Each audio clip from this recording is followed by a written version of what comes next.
Pemirsa, episode kali ini, tim MPB TV akan membawa Anda ke rumah seorang yang banyak menyimpan data sejarah dan budaya, yaitu Desa Ngetos atau Desa Ngatas Angin di Nganjuk. Kami berkesempatan untuk mengunjungi rumah seorang sejarawan terkemuka yang telah mengabdikan hidupnya untuk melestarikan dan mendokumentasikan warisan sejarah daerah ini. Kami akan menggali lebih dalam cerita-cerita berharga dari masa lalu. Selamat menyaksikan.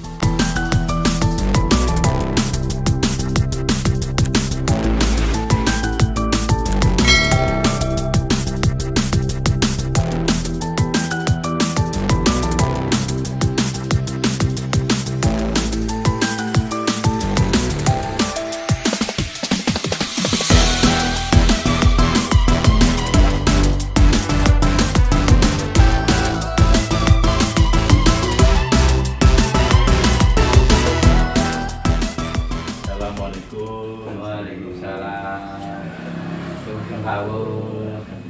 Sungkawan Mas. Bentar, mohon maaf Mas Aris. Ya, gimana? Ini arsip kok banyak banget ini arsip-arsip sejarah dari Nganjuk aja atau luar Nganjuk? 99% Nganjuk. Yang 1%-nya itu luar kota. Luar kota. Ya. Kalau di Nganjuk itu yang paling fenomenal yang ada di Nganjuk itu apa? Kalau paling banyak ini yang jelas kalau di kota-kota ini ya. Ya. Ini rata-rata era kolonialan. Era kolonial. Ya. Jadi mulai silsilah-silsilah keluarga besar bupati-bupati di wilayah Nganjuk, perusahaan-perusahaan Belanda yang pernah berdiri di Nganjuk, terus masalah pemerintahan pada era kolonial di Kabupaten Nganjuk, ini banyak sekali data-data ini. Ya. Seperti katakan SK atau Beselit atau Standblad di sini. Ini datanya di sini. Mohon maaf, untuk Beselit atau yang tadi itu maksudnya itu apa itu? Jadi gini, kalau di pemerintahan dulu kan memang yang mengeluarkan Belanda. Ya. Beselit itu surat keputusan. Oh. Seandainya satu contoh, sampai jadi pejabat. Ya. Nah, sama pemerintahan itu diberikan surat SK. Oh, SK atau surat tugas. Ya. SK ya. SK itu nanti menjabat di mana, kapan. Nah, nanti di belakang kertas itu, kanan depan belakang itu nanti ada silsilahnya beliau yang menjabat itu. Oh, Itu Beselit. Terus Standblad itu kumpulan-kumpulan dari Beselit. Nah, kebijakan pemerintah itu di Standblad jadi satu. Oh, iya. Dan tiap tahun ada. Arsip segitu banyaknya itu dari mana saja Mas itu? Yang jelas banyak. Pertama satu memang ada beberapa persen itu peninggalan nenek moyang. Nenek moyang. Terus berapa persen kita ambil dari beberapa masyarakat yang dulu itu mungkin punya arsip zaman dulu ya.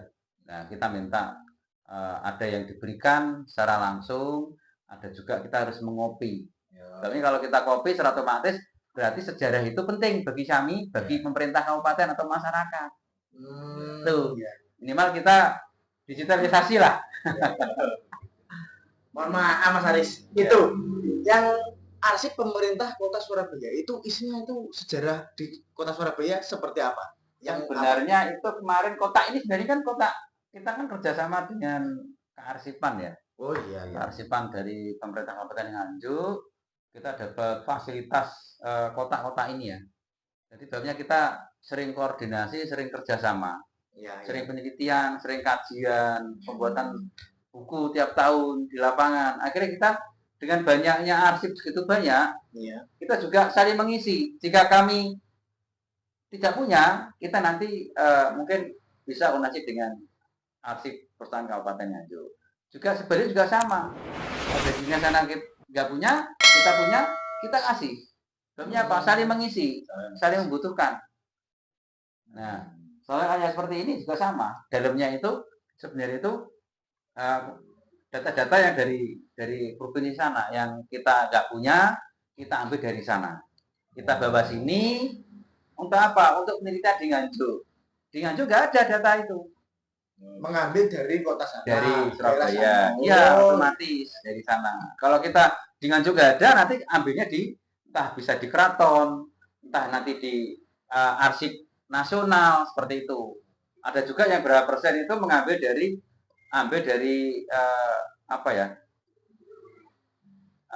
Dari anunya orang-orang Belanda seperti itu. Nah, terus ini Mas Aris, Ya. ada kotak ini apa ini Mas Aris? Ini. Ya. Nah, ini yang cukup apa ya, fenomenal ya. Ya, ya. Ini banyak orang yang nggak punya. Ya. Data ini, arsip ini manuskrip. Manuskrip yang mungkin tidak semua orang punya. Dan ini juga bersejarah. Kita coba seperti apa Mas Aris kalau boleh tahu? Kita harus pakai ini, sebabnya manuskrip itu pasti tulisannya itu mengandung bahan kimia. Oh, terus apa? Seperti ini, kita harus hati-hati. Ya. Nah, seperti ini. Nah, ini ada beselit. Kita tetap menggunakan ini ya, untuk memperjelas. Ini beselit tahun 1940. Itu beselit atau SK untuk siapa itu? Ya, ini beselit ini dari Surakarta ya, dari ya Raden Skat Bengawan, water Skat ya. Jadi ini petugas pengairan. Oh, pengairan ya. Ini masih asli ini. Ini atas nama Mukimin. Ya, ini petugas pengawan atau pengairan. Tahun berapa itu Mas? Ini 1940-an. 1940. Ya, ini masih asli. Kemarin ada lubang-lubang seperti ini ya. Lubang seperti ini ya. Kita minta bantuan ke perusahaan arsip untuk direstorasi. Oh gitu. Nah, seperti ini kan kita aman, masih kuat. Iya, kuat. Restorasi dan ini gratis restorasinya. Nah, juga ada manuskrip dari kitab-kitab tentang keagamaan seperti ini ya. Itu yang tulisannya Arab itu Mas? Ya, Arab Egon, ada juga silsilah dari keraton. Nah, ini silsilah dari keraton yang manuskrip yang ditulis dengan apa? Tulisan Arab. Tulisan Arab Egon. Ada yang Pegon, ada yang biasa. Nah, jadi ada dua jenis. Dan ini pun juga beberapa tulisan Jawa juga ada. Nah, juga ada seperti ini. Nah, seperti ini. Ini Jawa kan? Oh, gitu ya. Coroko. Itu kira-kira ditulis pada tahun berapa Mas? Ini 1800-an. 1800. Oh. Dan masih banyak lagi. Satu contoh seperti ini. Nah, yang ini yang tulisan seperti tinta emas ya. Tinta emas. Ya, tinta emas. Dan kita butuh pembaca. Nah, kita kan punya tim pembaca sendiri. Untuk mengartikan itu. Ya, untuk translate ini. Nah, ini yang terakhir, tulisan terakhir ini 1901. Yang paling dua ini, yang paling tua tahun 1800. Jadi kitab ini ditulis mulai tahun 1800-an. 1800-an terus itu sudah ribuan tahun Mas dari situ ya? Ya belum lah. Belum. Nah, itu setelah perang Jawa. Ada yang belum. 1807. Berarti ini belum ada perang Jawa, belum ada. Jadi perang Ponorogo ini belum ada. Itu sudah ada. Ditulis, ya? Sudah tertulis ya.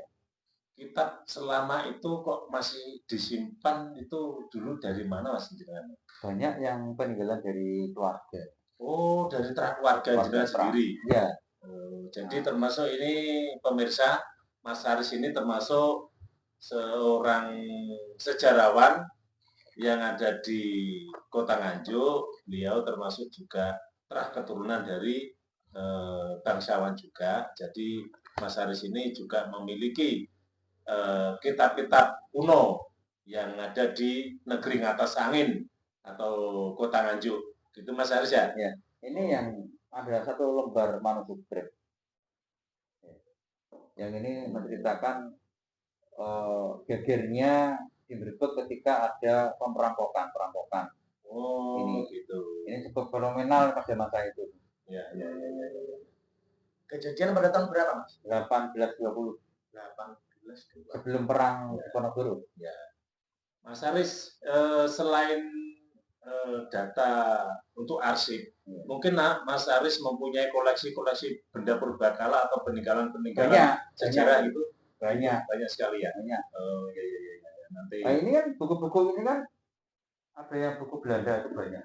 Buku Belanda juga banyak. Buku Belanda. Ini kita kerjasama dengan peneliti dari Prancis sama Belanda. Oh gitu. Ini yang buku ini kita kirim dari sana. Karena kemarin kita mendampingi penelitian dari tim BRIN itu sama dari FAO Prancis. Ya, sempat datang ke sini itu melihat koleksi-koleksi yang kita miliki. Siap ya. Makasih Mas Aris ya atas waktunya. Dan nanti kalau untuk yang lain nggak ada Mas Aris untuk peninggalan-peninggalan Banyak. Oh banyak ya. Siap. Nanti pemirsa setelah ini kita akan melihat peninggalan-peninggalan sejarah atau prasejarah yang dimiliki oleh seorang sejarawan Nganjuk yaitu Mas Aris. Setelah ini kita akan lihat